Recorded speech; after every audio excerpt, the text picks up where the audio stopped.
The dream of solving homelessness with just a roof and four walls, it's a total sham. Welcome to the Jason Rantz Show, presented by None Better Tax Resolution.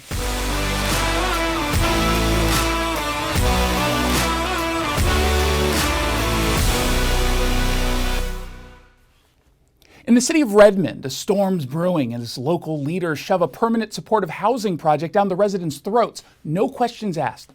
This 100-unit building is for the chronically homeless. But hey, who needs public opinion, right?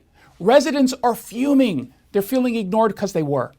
And the cherry on top? Local media is painting these concerned citizens as heartless NIMBYs. Take the latest Danny Westney column as an example. He argues regional homelessness isn't getting better because of Redmond and the other suburbs.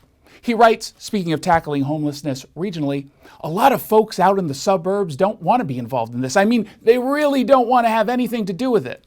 And then he adds, what makes this testimony even more concerning is that Redmond isn't proposing a tent city encampment, an RV lot, a methadone clinic, or any of the other more controversial projects in the human services arena.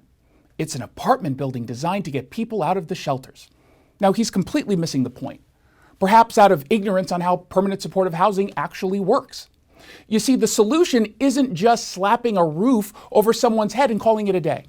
Permanent supportive housing is often mistaken for a magic pill, but it's like putting a Band-Aid on a bullet wound. This approach, part of a housing first model, gives free apartments to the chronically homeless without actually addressing the deeper issues like addiction or mental health. You know what actually works? Programs that demand some skin in the game, sobriety, mental health treatment, a bit of rent, or even some work. Now, to flip the script, we need to demand accountability and real results from these programs. It's about treating the root causes, not just the symptoms. Instead of offering a free ride, let's actually support programs that push for personal growth and self-sufficiency. We're talking about a setup where the homeless earn their keep and get back on their feet, not just chill in a government-funded pad that they're using as a personal drug den.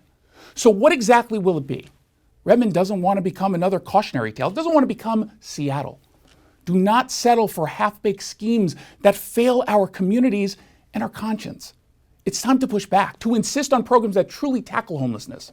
Because, frankly, my dear, we can't afford not to give a damn. Jason Rantz here with Greg Nunn, your local tax expert and advocate. Greg, thank you so much for coming on.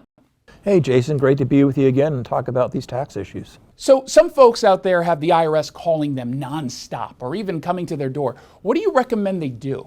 You are protected by statute, by law, that when you have representation, they have to deal with your representative. And I am acting in your best interest when I'm dealing with the IRS. And I tell you, you don't want to talk to them, it'll just stress you out. If you're having trouble with the IRS, then call Greg Nunn. Greg might be able to negotiate a settlement for up to 85% off the original amount owed, and that includes penalties and interest. Call Greg Nunn today. Did you like that commentary? Make sure you subscribe to the podcast of The Jason Rantz Show. Get it at KTTH.com or wherever it is you download your podcasts.